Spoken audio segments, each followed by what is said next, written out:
All right, today we're going to look at a pretty different way to think about morality.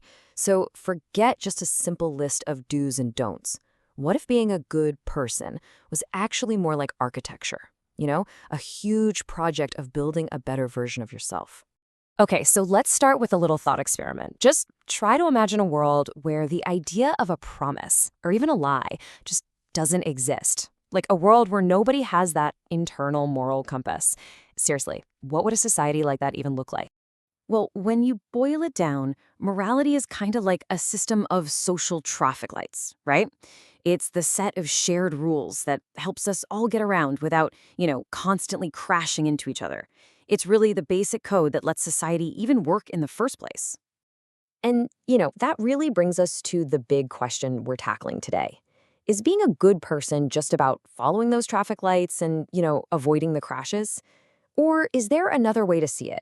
Maybe as a much bigger project, like you've been given a blueprint to actually build something meaningful, something virtuous.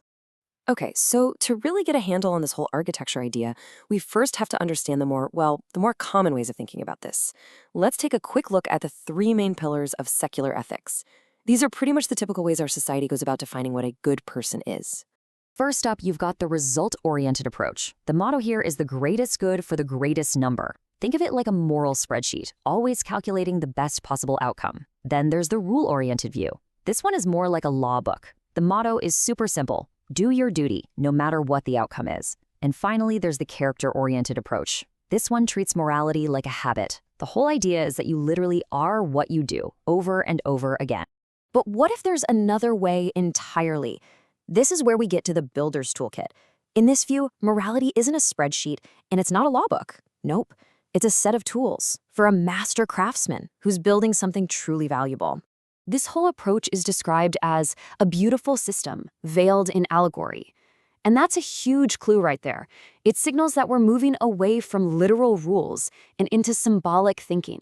We're talking about a world where the actual physical tools of a stonemason become powerful metaphors for building your own character.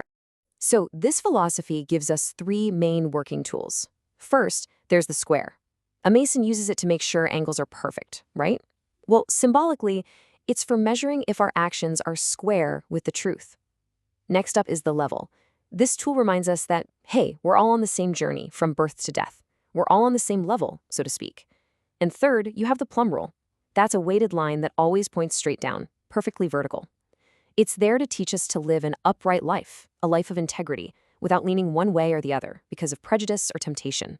Okay, so we've got the standard ethical systems on one hand and this builder's toolkit on the other.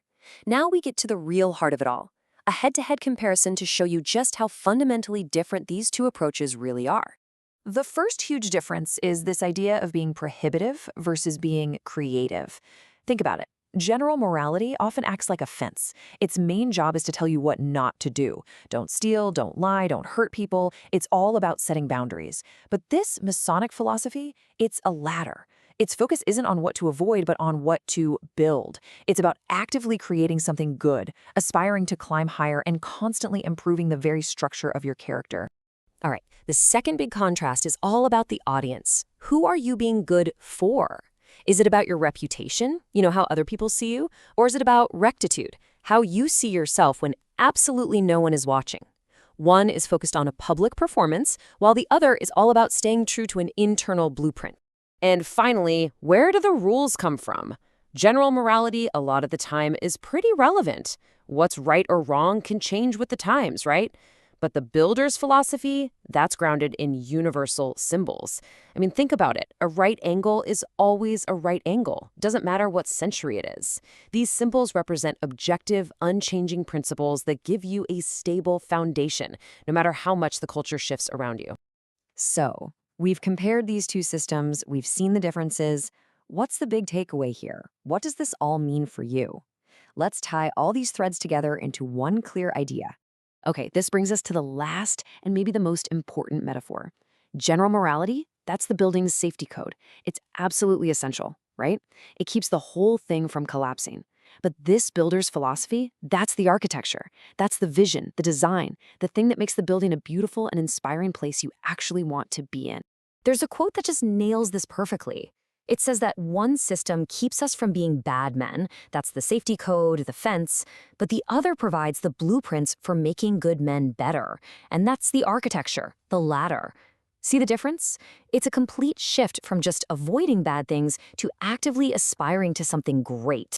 And so that leaves us with one last question for you to think about. In your own life, in your own approach to being a good person, which role are you playing? Are you just following the safety code, making sure you stay out of trouble? Or are you actively picking up the tools and designing and building your own temple?